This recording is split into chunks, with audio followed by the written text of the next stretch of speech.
Joining me live is lecturer in International and Political Studies at the School of Humanities and Social Sciences at the University of New South Wales, Dr Minrun Liu. Welcome to the show, Dr Liu. So where do we go from here? It does look like timing-wise, Assad's supporters, whether it's Russia or Iran, are facing their own challenges. And you've got, a lot of geopolitical uncertainties in the area. So what's going to be the outcome? So, as we all know, in unexpected development, insurgents led by the Islamist military group HTS or Hayat Tahrir al-Sham and allied factions backed by the Turkey launched a faction backed by Turkey launched a major offensive on Wednesday. The surprise attack marks a major setback for Syria's Bashar Assad. The offensive unfolded as a ceasefire between Hezbollah and Israel to key fact that HTS has since captured Aleppo, the country's largest city, for the first time since the start of the civil war. By Saturday, HTS and its allies had also made significant gains in Aleppo province, including the capture of a military academy and a strategically vital town along the highway linking Aleppo to Damascus, the country's capital, and the coastal areas.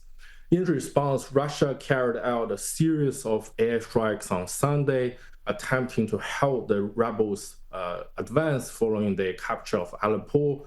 HTS also claimed to have entered the city of Hama, but independent confirmation of this assertion, I believe, has yet to emerge. So you think the counterattack won't be as effective as they would like? That is Assad and his supporters.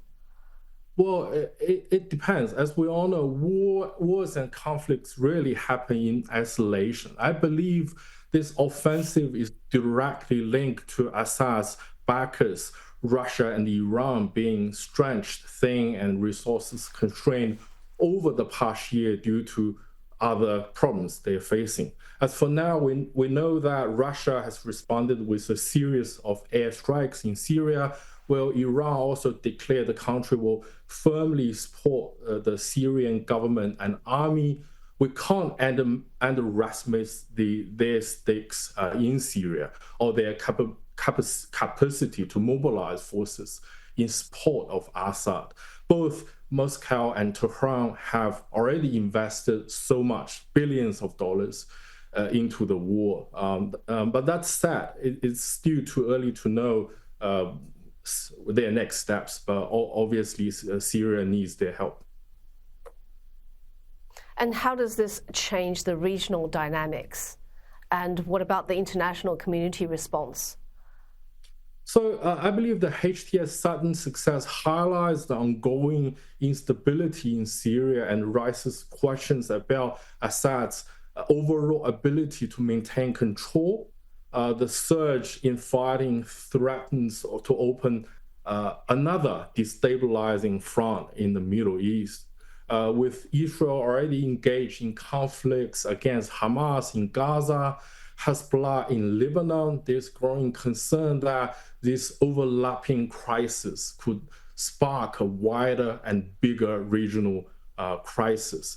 Also, the situation also risks putting Russia and Turkey, each with significant stakes in Syria, into direct confrontations with one another, against one another. Also, the UN Special Envoy for Syria has warned that the escalating violence poses severe risks to civilians and serious implications for international peace and security.